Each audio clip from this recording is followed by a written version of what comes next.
Some of us make the mistake of thinking that the Syrian Greeks wanted to abolish and obliterate all of Jewish thought, culture, religion, and practice. But that is not the case. You see, the Greeks were a highly sophisticated, cultured, educated, and enlightened people. They cherished reason, science, art, literature, athletics, beauty, human development, Olympics, and prowess. So they were not so perturbed by the brilliant intellectual gymnastics of Judaism, the analysis, the scrutiny, the methodical thinking that would develop so beautifully in the Talmud and its commentaries. Reason and methodology was something they respected. They appreciated it. Even the practicing of our rituals as part of a culture and tradition could be tolerated in their Weltanschauung, in their worldview. What drove the Greeks mad about Jews and Judaism was its prophetic experience, the intimate, embodied experience of the divine in one's heart, nervous system, and body. The personal love, the intimate relationship, the liberty to surrender my ego and go into flow with the divine consciousness. Because the essence of Judaism is not reason and rationality. These are beautiful, amazing, and incredible tools to help us navigate the experience of the spirit.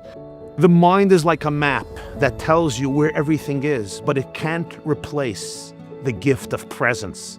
I can't experience a visit to Italy or Greece or Melbourne or Moscow by studying their location on the map, because the map is not the territory. The Greeks craved to substitute reality with a map of reality.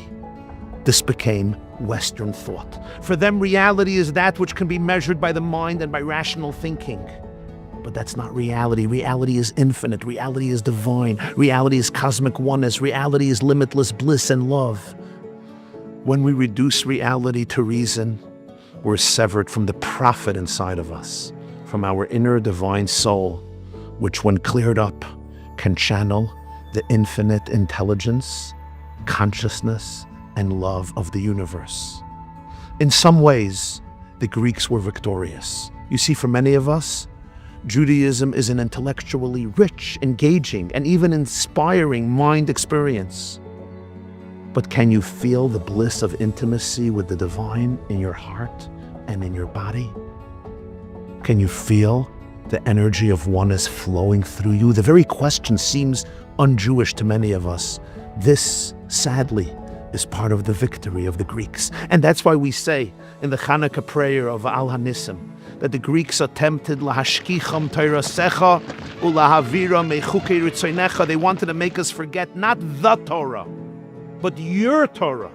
They wanted to make us forget not the mitzvahs. They weren't bothered by Torah and mitzvahs. Your mitzvahs, your desire. As long as Judaism is a cerebral religion, a rational encounter with reality, they can tolerate it.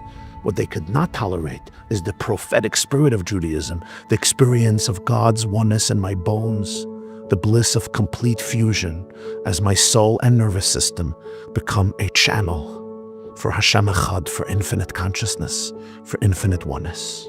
And that is why the sages at that time period hid the secret energy of Torah and Judaism. At face value, what everybody saw, much of Torah seems to be cerebral.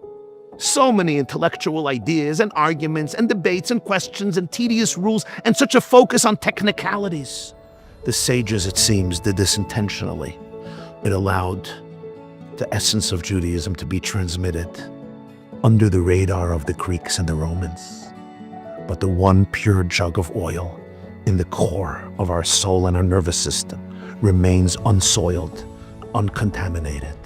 It's what our generation yearns to discover. The generation pre-redemption is searching for the hidden oil of Judaism, for the frequency of intimacy with the divine essence, a life of deep vulnerability, safety, trust, fusion, and bliss. This is the wisdom articulated in Kabbalah and Hasidus, reflecting the frequency of infinite oneness. This is the jug of oil that remains present in a hidden way. And every time I let go from my need to control and I lean into trust, surrender, faith, bliss, love, I re-experience the Hanukkah miracle. Because the happiness you're looking for is on the other side of the control you're not willing to give up. The life you're looking for is on the other side of the life you don't want to let go of. Happy Hanukkah.